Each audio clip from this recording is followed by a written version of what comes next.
The Grizzly had her pinned, and that woman would change Cole Brennan's life, though he didn't know it yet.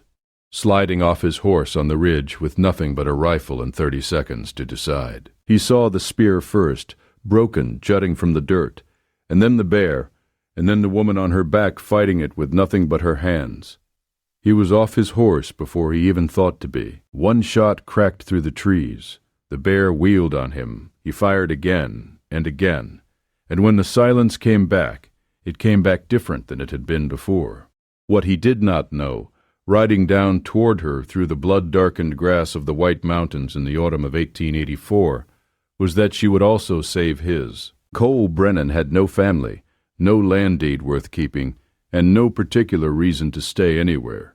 Sahveen was a White Mountain Apache woman with a proud name and a spear she had carried since she was 12 years old. They had nothing in common, and everything that should have kept them from speaking to each other. But out in the Arizona Territory, in the tall pines above the Salt River country, the frontier has a habit of ignoring what people are supposed to do.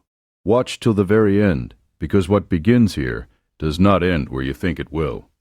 Like and subscribe if you want more stories like this one.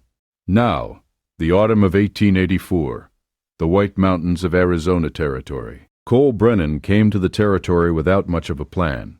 He had worked cattle drives out of Texas for 6 years, long enough to save something, short enough to have very little to show for it. He was 31 years old, lean in the way that comes from working rather than from not eating, with a quietness about him that men often mistook for sullenness.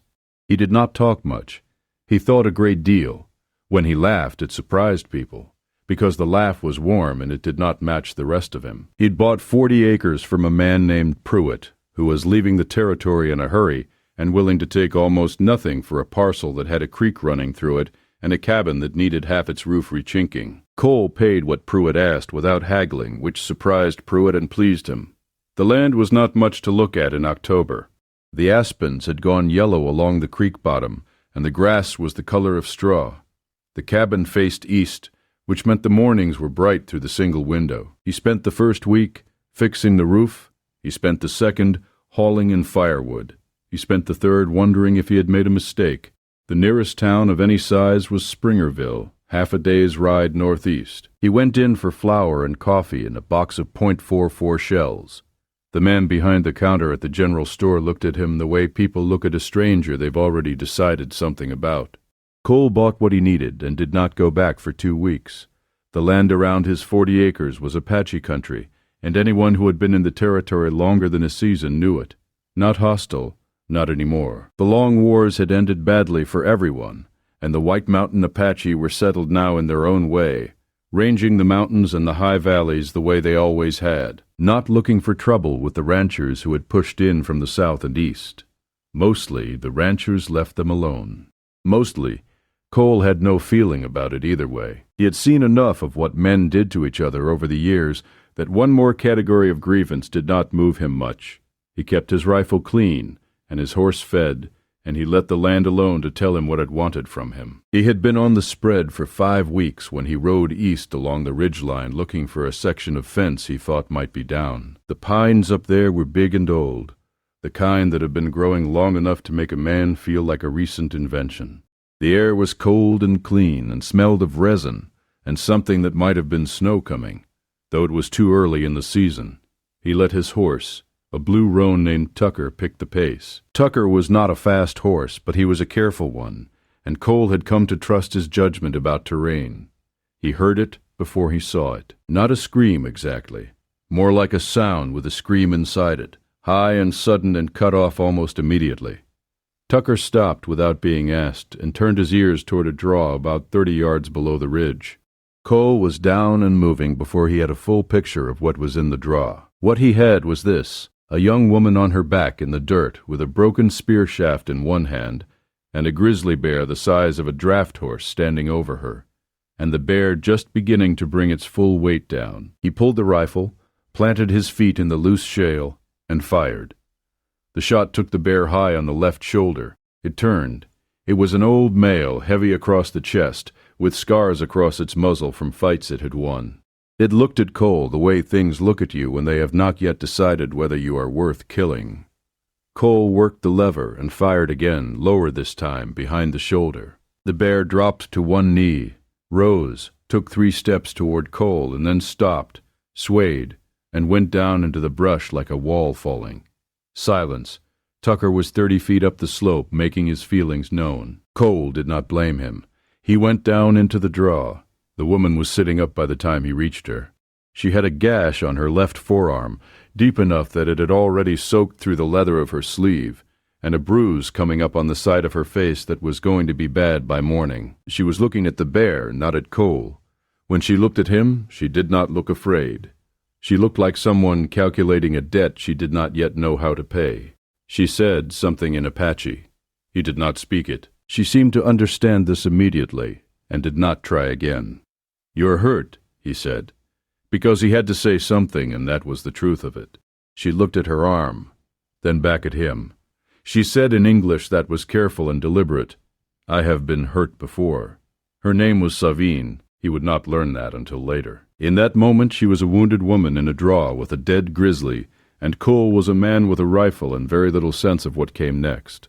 He had a clean cloth in his saddlebag. He tore it into strips while she watched him with an expression he could not read. When he moved toward her arm, she stiffened, not from pain, but from something older than pain. He stopped. "I'm going to bind that," he said, "unless you'd rather not." She considered him. Whatever she was looking for in his face, she apparently found enough of it. She extended her arm. He worked carefully. The cut was bad, but it was straight, the kind that healed clean if you kept it clean. He knotted the cloth firmly and sat back on his heels. "Can you walk?" he asked. "Yes," she said, which was true, though he could see the effort it cost her when she stood. He had her ride Tucker while he led the horse by hand. She did not argue about this.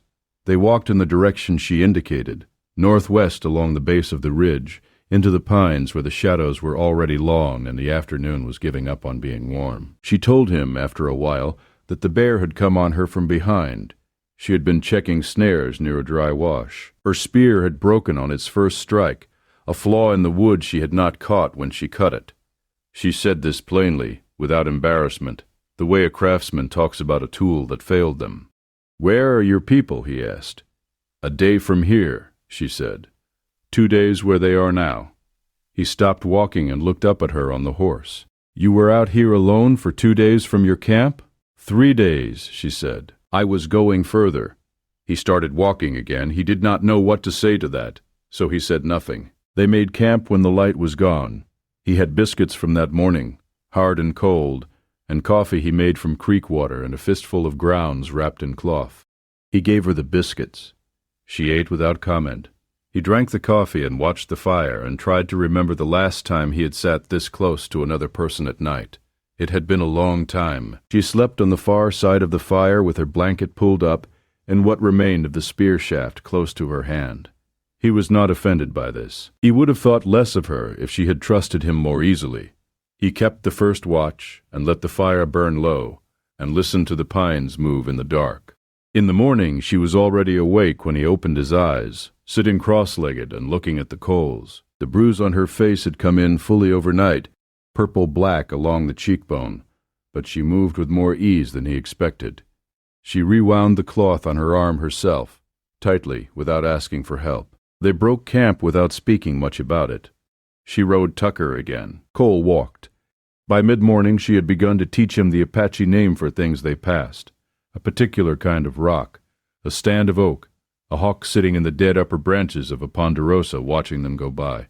He repeated the words back badly, and she did not laugh at him, though once the corner of her mouth moved. They came down out of the mountains by afternoon and reached the edge of her people's autumn camp, near a river bend where the cottonwoods had dropped half their leaves onto the water. A boy on the far bank saw them coming and ran. By the time Cole and Sahveen reached the camp, there were people waiting. An older man stood at the front, not tall, but with the kind of stillness that does not need height to fill space. He looked at Cole, then at Sahveen, then at her arm and her face and the bandaging. He spoke to her in Apache, short and quick. She answered at length. His expression did not change much, but something in it shifted. His name was Nyota. He was her father's elder brother. He looked at Cole for a long time. "You killed the bear," he said. It was not a question. "Yes," Cole said. Nyota looked at him a moment longer. Then he said something to one of the younger men standing nearby. The young man went away and came back with a bowl of something hot. He held it out to Cole. Cole took it. He drank it because it was offered, and you did not refuse what was offered when someone was feeding you out of their own stores. "You will stay the night," Nyota said. It was not quite an order, and not quite an invitation. It was a statement of what was going to happen. Cole stayed. He expected to sleep at the edge of the camp, which would have been fine. Instead, they put him near a fire in the middle of things, close enough to hear the camp going about its life around him. Women talking, children moving in and out of the firelight, someone working leather somewhere in the dark. It felt like being put inside something he did not belong in, but was not being told to leave. Sahveen came and sat across the fire from him before he slept. "You did not have to walk all that way," she said, leading the horse. "You couldn't walk far on that leg," he said. He had noticed the way she favored her left side when she climbed down. Not the arm, but something in her hip, probably where she'd gone down hard when the bear hit her. "You noticed," she said. Hard not to. She was quiet for a moment. The fire cracked.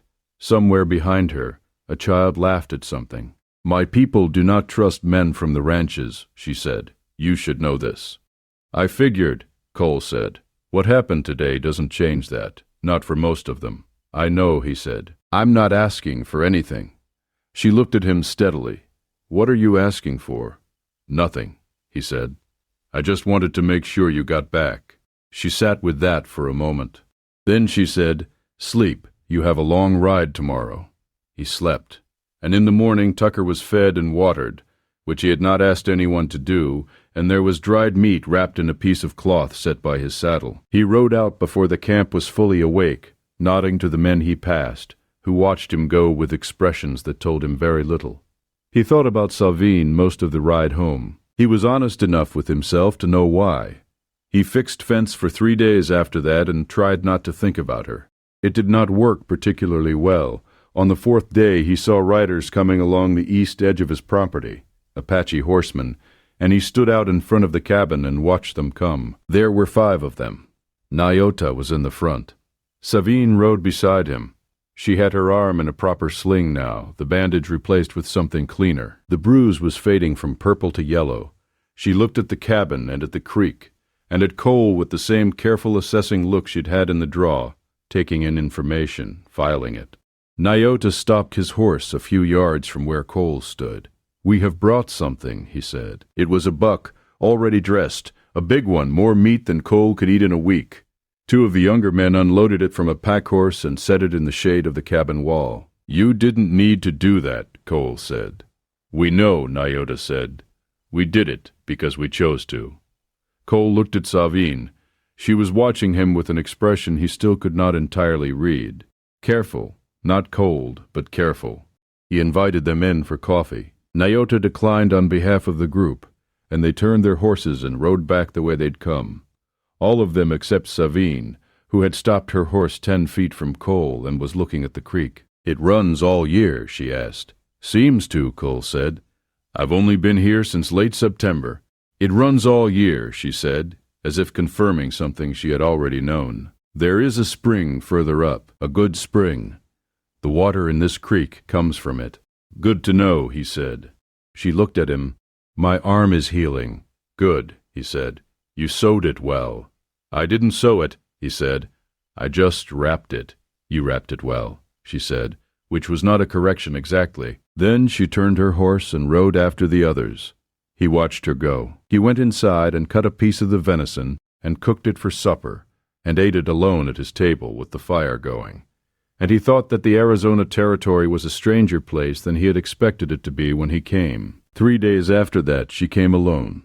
She rode in at mid-morning and got down from her horse without being asked. She had a bag over one shoulder, the kind woven from plant fiber, dyed in ochre and black, and she walked to where Cole was splitting wood, and she said, "I want to see the spring." He put the axe down. "All right," he said. He led her up the creek about a 1/4 mile to where the water came out of the rock on the north face of a small bluff. The spring was cold and clear, and tasted like iron when you cupped it in your hand. She crouched beside it and looked at it for a long time. "The elders say this place has been here longer than our people in these mountains," she said. "A long time. I believe it," Cole said. "The water is good," she said. She stood and looked at the bluff and at the stand of ponderosas growing along the base and at the creek running away south toward Cole's cabin. This would be a good place for a garden. Cole looked at the spot. He had not thought of gardening. He grew up on a cattle operation in Texas. You grew grass for cattle. Gardens were for people who had settled in one place long enough to care about them. "Maybe," he said. "I could show you what grows here," she said, "if you wanted to know." He looked at her. She was looking at the spring, not at him. Her hair was pulled back, and she was wearing a buckskin dress with beadwork along the collar, deep blue beads in a pattern he did not know the meaning of. "I'd like that," he said. She nodded as if this settled something. "Then I'll come back on the day after tomorrow," she said. "Bring the shovel." She came back on the day after tomorrow, and the day after that, and the week after that. It did not happen all at once. These things never do, and the telling of it should not pretend otherwise. What happened was small things, layered. She showed him where a certain kind of root grew along the creek bank, and how you dug it without damaging the rest of the plant. He showed her how to check fence wire for the kind of rust that looks solid but snaps in cold weather. She brought a length of sinew and repaired the sole of his left boot, which had been separating for a month, and did it so well that the boot outlasted everything else he owned in the territory. He shot a deer in late November, and she showed him how to cure the hide in the way her mother had taught her, working the brain into the hide with a smooth river stone until it came soft and light. They worked in silence a great deal of the time, and after the first few weeks the silence stopped feeling like distance. There was a morning in early December when the first real snow came down. Cole built the fire up and made coffee and was looking out the window when Sahveen came in, stamping snow off her moccasins and unwrapping the blanket she'd pulled over her head for the ride in.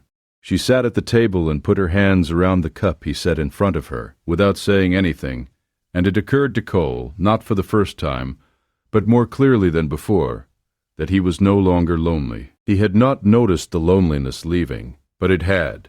He thought about saying this out loud and decided against it. She told him about her mother on a day when they were cutting and drying venison together, setting the strips on a rack he had built from pine. Her mother had died 4 years ago, in the spring, from a fever that moved through the camp quickly and took 3 others with her. Sahveen said it plainly, the way she said most things. But there was something underneath the plainness that Cole recognized because he had felt it himself. "My wife died," he said. He had not said this to anyone in the territory. 3 years ago. Fever. We had been married 11 months. Sahveen was quiet for a moment. She turned a strip of meat on the rack. "What was her name?" she asked. "Clara," he said. "Clara," she repeated. She said it with care, as if testing the weight of it. "She is the reason you came here." It was not a question, but he answered it. "I didn't want to stay where everything looked like her," he said. Sahveen nodded slowly.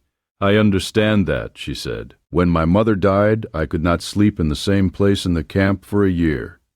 I moved my blankets 3 times. They went back to working. The snow had stopped. The light through the pines was flat and white and very still. Clara would have liked this country," Cole said, which surprised him. He had not thought that before, or had not let himself think it. "What did she look like?" Sahveen asked. Cole thought about it. "Small," he said, "dark hair. She always had ink on her hands. She wrote everything down. Everything, she thought, everything that happened. Filled up notebooks." "I would have liked her," Sahveen said. Cole looked at her. Her eyes were on the drying rack, her fingers working the leather lacing of the rack joints. "Yeah," he said. "You would have."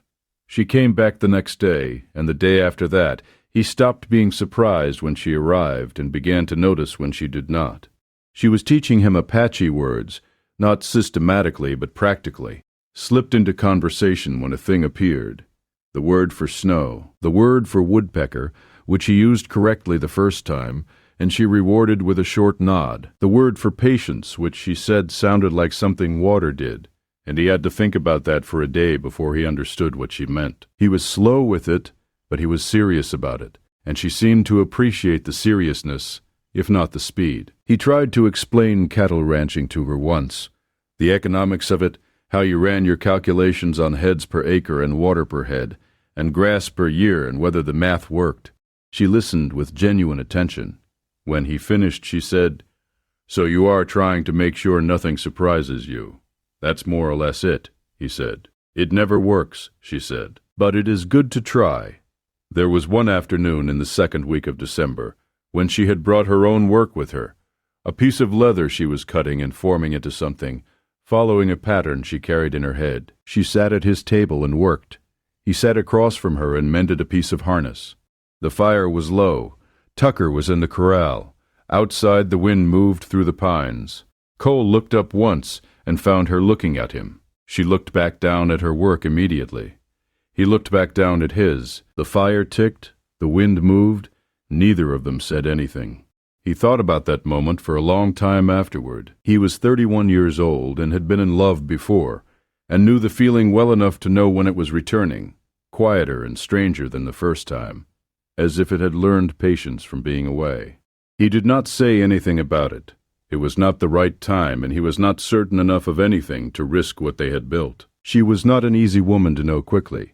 She had pride, real pride, not the kind that stands on ceremony, but the kind that comes from knowing your own worth and not needing anyone else to confirm it. She asked questions directly and answered them the same way. She could go half a morning without speaking and not seem uncomfortable. She laughed rarely, but when she did, it was a real laugh, quick and sudden, and Cole found he was always glad to have caused it. She had opinions about weather, about horses, about how Cole had angled his woodpile, and what was wrong with the way he'd braced the lean-to on the south side of the cabin. She was right about all of it. He fixed the lean-to. The knife was the thing he noticed last. It was a short blade she kept on her right hip, the handle smooth from use. In the first weeks, she always had it close when they were together, not drawn, never drawn, but present, resting her hand near it when she sat. He never remarked on it. He had been around enough people carrying things they weren't sure they still needed to know when to say nothing. Sometime in early January, he realized he had stopped noticing it. He thought about when that had changed, and could not say exactly. It had just changed. She still carried it. She always carried it. It was not an absence of caution. She was not a careless person, but it was not pointed at anything between them anymore. He thought about that too. The trouble came in January. Cole had known it was somewhere out there, the way you know a winter is going to be bad before the first storm hits. You see it in small things. A rider who stays on the road but watches the land on the wrong side. A face in town that disappears when you look at it straight. A silence in conversations that should have noise in them. The man who came to his land in the second week of January was named Olin Strick. He came with 2 other men, and he came on a Thursday morning when the ground was frozen solid and the creek had ice at its edges. He was big across the shoulders, maybe 50, with a red beard going gray, and the kind of confidence that men get when they have always had people afraid of them. He rode up to Cole's cabin like he had been there before, and didn't wait to be asked before he got down from his horse. "Brennan," he said. He knew Cole's name, which Cole had not given him. "That's right," Cole said. He was holding a coffee cup. He did not put it down. "You know who I am," Strick said. "No," Cole said. "I got the big operation east of the river. 700 head. I came into this territory 3 years before you did." "All right," Cole said. "So you'll understand when I tell you your little patch of land is in a location that causes me a problem." "I won't understand that," Cole said. "But go ahead." Strick's expression did not change much. He had practiced patience the way men practice it when they know they are going to get what they want, one way or another, and it is only a question of when. "The creek that runs through your land feeds the river section I need for summer grazing. I need that water access year-round." Previous owner understood that. "And we had an arrangement?" Cole asked. "The kind where he didn't have to worry about things going wrong on his property." Cole drank his coffee. He looked at Strick. He looked at the 2 men with Strick, who were younger and trying to look dangerous, which younger men often do when they don't yet know the difference between looking dangerous and being it. The previous owner sold me this land, Cole said. Clean deed, no conditions. Deeds can change, Strick said, or the men holding them can leave. Are you telling me to leave? Cole said. I'm telling you about your options, Strick said. You're a reasonable man. I'm a reasonable man. I'm saying the price I'm offering for this parcel is fair, and living near me with a different answer is going to be harder than you think. Cole set his coffee cup down on the porch railing. He crossed his arms. He looked at Strick for a long time. Come back with a written offer, he said. I'll look at it. Strick smiled, which was worse than the patience. Fair enough, he said. He rode out with his men. Cole watched them until they were out of sight. Then he stood there a minute longer before he went inside, and sat at his table and thought about exactly how much trouble he was probably in. He told Sahveen that afternoon, when she came in from setting a snare line she'd been running along the upper creek. She listened without interrupting. Her face did not change much while he talked. He wants your water, she said. He wants the land, Cole said. The water is why. He thinks you'll go, she said. Most people would, Cole said. He's got more than I do. More men, more money, more time in the territory. You're not going, she said. It was not a question. No, he said. She looked at him. Why not? You don't have much here yet. It was a straight question, and she deserved a straight answer. He thought about it honestly. I was going to leave everywhere I've ever been, he said, and then I stopped wanting to leave this one. Something moved across her face. She was looking at the fire. She said, We know Olin Strick. He ran Apache families off the valley south of the river 2 winters ago. He burned what they left behind. Cole said nothing. He waited. He thinks we are the problem, she said. That if the Apache were gone from this part of the territory, men like him could take everything they can see. That is what he is doing. One piece at a time. I know, Cole said. If he moves against you, he will use us as the reason, she said. He will tell people you are friendly with Apache, and that makes you a problem. That is how it works. Probably, Cole said. She looked at him. Her jaw was set. Her dark eyes were level and serious. If you stay and he comes against you, you will not be alone in it, she said. I want you to know that. Cole held her gaze for a moment. He was careful about what he said next. I appreciate that, he said. But it's not your fight. It is my valley, she said quietly. It was my valley before anyone put a fence in it. She paused. And you saved my life, she said. In our way, a life given back does not forget where it came from. He did not know what to say to that. He said, I'll be careful. Be more than careful, she said. She left before dark. He sat with his rifle across his knees and listened to the night for a long time. What came next did not come all at once, which was how Strick operated. It was small things first. A section of Cole's fence, cut, clean, deliberate, the kind of cut that doesn't happen by accident. 2 of his horses found loose outside the corral one morning, a loaded supply wagon he'd arranged with the merchant in Springerville that never arrived, the driver explaining afterward that he'd been told the road to that section was washed out, which it was not. Cole fixed the fence. He found the horses. He rode into town himself for his supplies. He did not make a scene of any of it. He kept his head down and his rifle where he could reach it, and he wrote down the dates and the damage in a notebook, which felt like something Clara would have done. Sahveen heard about the fence. You should have told me, she said when she came the next day. There's nothing to do about it yet, he said. There is something to do, she said. Tell me what happened, and let me tell Nyota. He needs to know what Strick is doing near the mountain. He told her. She listened, asked questions he hadn't thought to ask, and left. 2 days later, Nyota came with 2 of the older men from the camp. They sat with Cole at the table in his cabin, 4 men who would not normally have been in a room together, and they talked about Strick, not about the law exactly, about what was true, about what Strick had done before and what he was likely to do, about the shape of a problem before it became a crisis. One of the men with Nyota, a quiet man named Akule who had watchful gray-streaked hair and a scar on his forearm, said that there were hide hunters who ran with Strick's money, men who moved in and out of the territory doing the kind of work that couldn't be traced back to the man who ordered it. 4 of them had been seen east of the river in the last week. Cole felt the thing he had been trying not to feel take a definite shape. "How many men do you have?" Nyota asked him. "One," Cole said. "Me." Nyota looked at him for a moment, then at Akul. Something passed between them that Cole did not catch. "We will watch," Nyota said. "If they come, we will know before you do." Cole nodded. "I'm grateful," he said. "Don't be grateful yet," Nyota said. He was not being cold about it. He was being accurate. What came in February came at night. Cole had gotten used to sleeping light, the way he had in his early years on cattle drives when you were always half listening for something. The sound that woke him was small, hoofbeats muffled in snow, more than one horse coming from the east. He was out of bed and at the door with his rifle before his eyes had fully adjusted. He saw the glow first. They had set fire to his woodpile, which was stacked against the north side of the cabin. The wood was dry and it caught fast, and by the time Cole got outside, the north wall was beginning to warm from it. He could see 3 riders, 4, circling at the edge of the tree line. Then, from the trees on the south side, suddenly came another sound. Apache war calls, which Cole had only heard described before, are not like what people imagine from dime novels.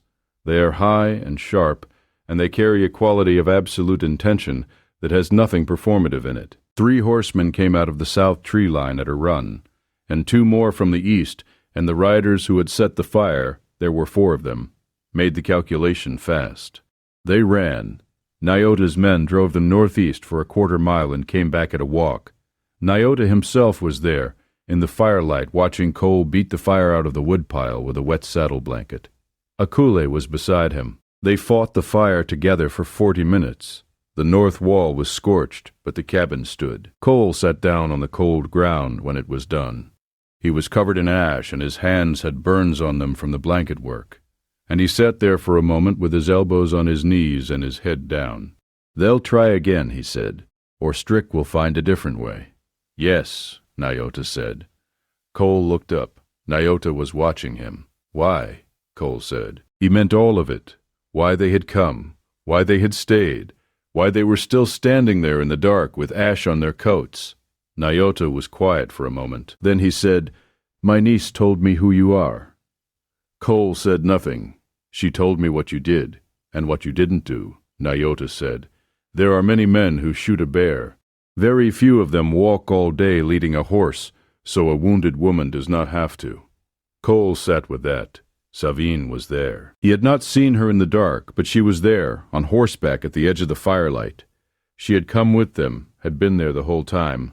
She was looking at him. He held her look for a moment. Then he stood up and started carrying wood away from the scorched wall. They stayed until he didn't need them anymore. Then they left. He stood alone in front of his cabin in the cold February dark, looking at the scorched logs, smelling char on the air, and he thought, "This is my land. I am not leaving it."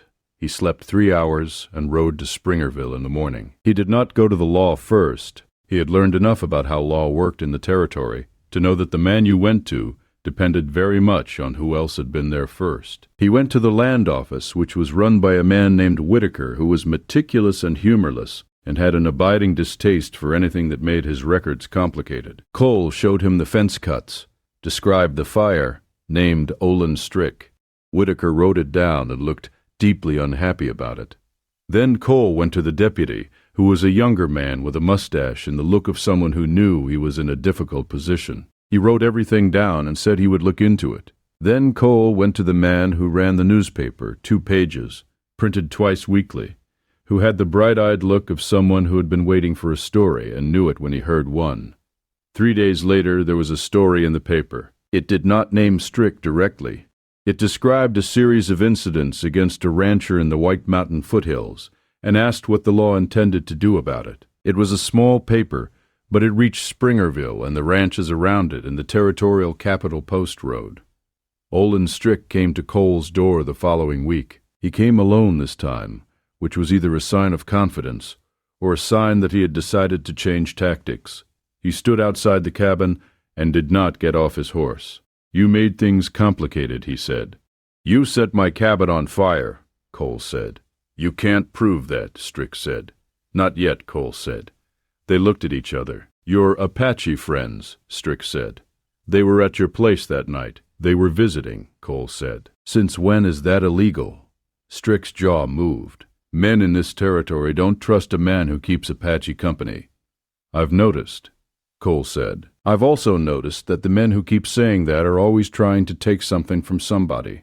Strick looked at him for a long time. Cole did not look away. He had the rifle inside.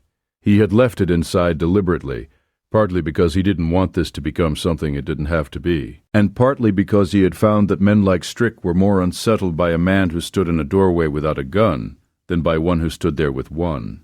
You're going to find this territory unfriendly, Strick said finally. I've found it mostly fine, Cole said.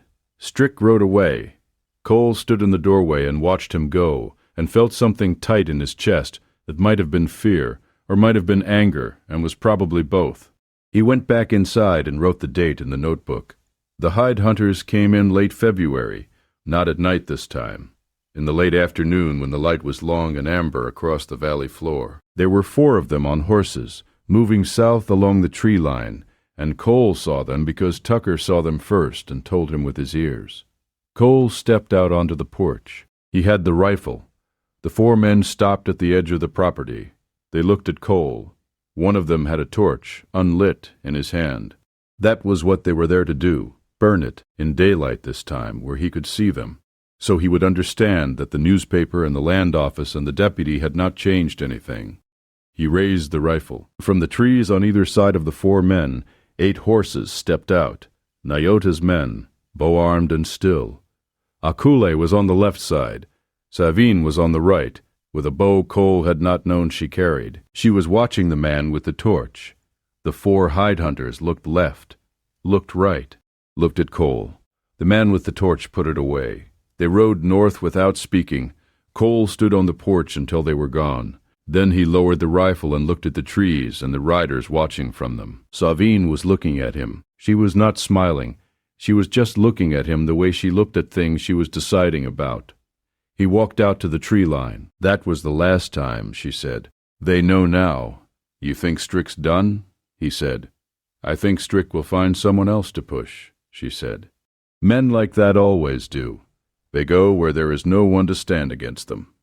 She paused. There are people standing here. He looked at her. She was still on horseback, looking out over his land and the creek, and the cottonwoods along the water. Her bow was across her saddle. The afternoon light was very gold on her face. I don't know how to thank your people for this, he said. You saved my life, she said. We were even some time ago. What we did after that, we did because we chose to. He looked at the land.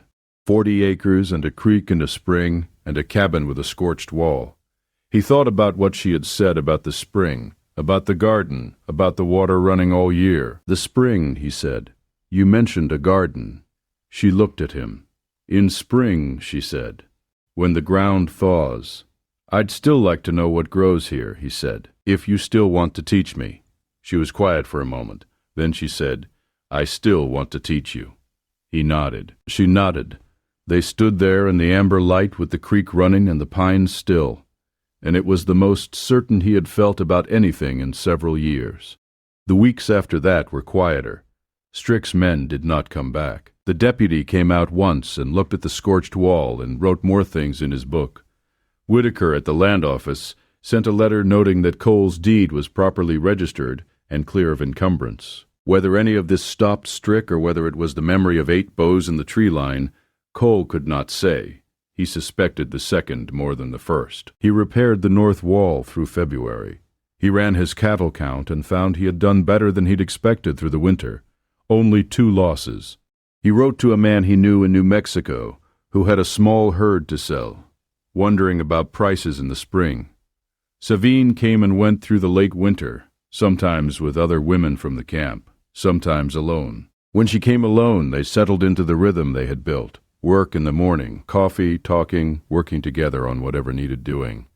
He was getting better with the Apache words. She brought a basket she was making and worked on it at his table while he sharpened tools one afternoon. And neither of them spoke for more than an hour, and it was the most companionable silence he had known since Clara. He thought about Clara less and less. which he did not feel guilty about. He thought she would have understood. One afternoon in early March, Sahveen told him about a boy she had almost married 4 years before.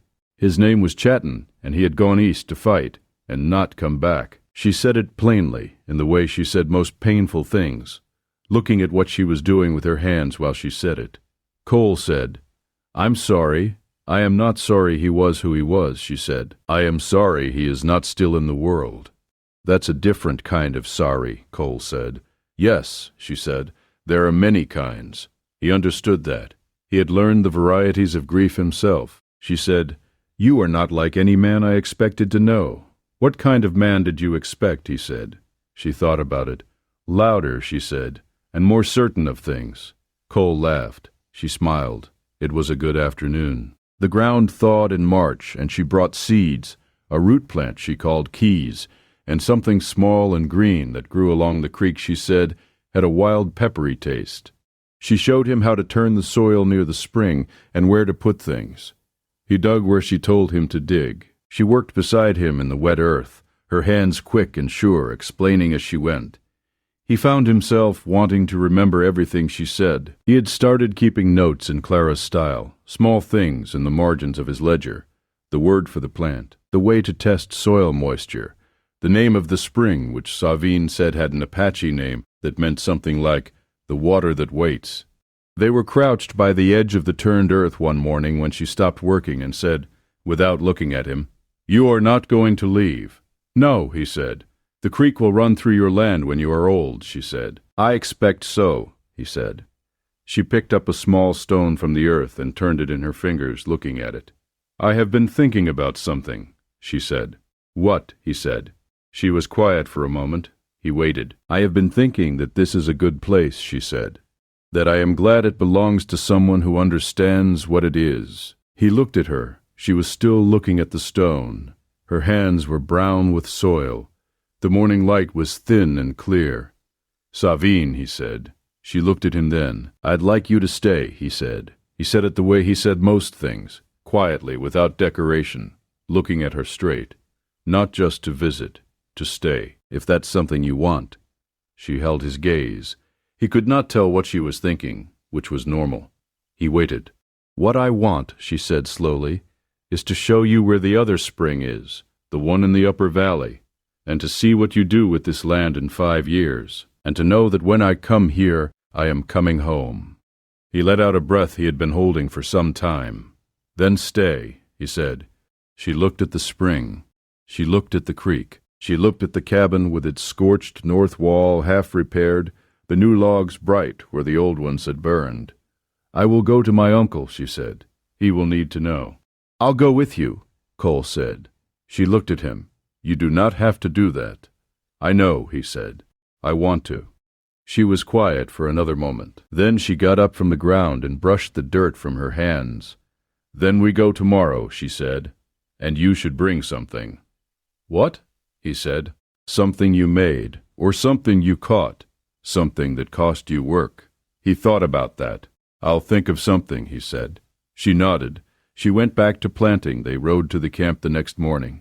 Cole brought a dressed and salted haunch of venison and a bundle of the dried root they'd dug near the creek, and also a small length of braided leather he'd spent the night making because he had been thinking about what she said and could not think of anything better that was really his own work. He was not certain about any of it. Nyota met them outside the camp. He looked at Cole. He looked at Sahveen. He looked at what Cole was carrying. His expression was its usual careful nothing. "Come in," he said. They sat with Nyota and with 2 of the elder women and with Akule, and Cole said in plain language that he wanted to ask to marry Sahveen and that he understood it was not his world and its customs he was sitting in, and he was not asking them to come to him. He was asking to come to them, or as close as he could come, and he meant it to last. He said most of this not particularly well, because he was nervous in a way he had not been nervous in a long time, and nerves made him less articulate, not more. At one point he lost the thread of what he was saying entirely, and had to stop and start over. Nyota watched this without visible emotion. When Cole finished, Nyota looked at Sahveen. She said something in Apache. He said something back, One of the elder women said something, and Sahveen answered her, and there was a brief exchange that Cole could not follow. Then Nyota looked at Cole. "You don't speak our language," he said. "Not well," Cole said. "I'm learning." Nyota looked at the bundle of braided leather and the venison and the dried root. He looked at Cole's hands, which had the burns on them still from the woodpile fire, and the soil from the morning's planting under his nails.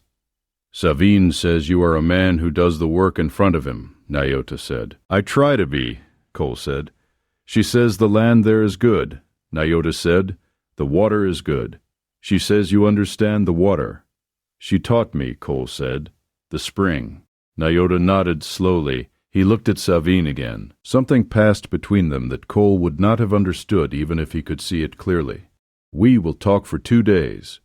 Nyota said, "Come back on the 3rd day." Cole rode back to his land and spent 2 days doing everything he could find to do. He fixed the last of the north wall. He mucked the corral. He repaired a section of creek bank where the cattle had been loosening the soil. He cooked himself supper and ate it alone at the table, and thought about what he would do if the answer was no. He thought about it for a long time. He would stay. That was not in question. He would stay and go on as he had been, and he would still know Sahveen because they had built something real, and a no from her family did not undo what it was. He would be all right. He also knew he would not be as all right as he was trying to sound to himself about it. On the 3rd morning he rode back to the camp. Nyota was waiting at the edge of it. So was Sahveen, and Akule, and the 2 elder women, and a number of others Cole did not know. He got down from Tucker. He held the reins. He waited. Nyota said, "She is her own person. You understand this?" "Yes," Cole said. "The land by the spring," Nyota said. "The upper spring, not just the lower one. There is land there that belongs to no ranch. We have watched it for a long time. It is good land." "I know," Cole said. He was not entirely sure where this was going. "If you build on this land," Nyota said, "you build on it with us. The water is shared. If the water is shared, the protection of it is shared." "I'd want that," Cole said. Nyota looked at him. "We are not giving permission," he said carefully. "We are saying what is.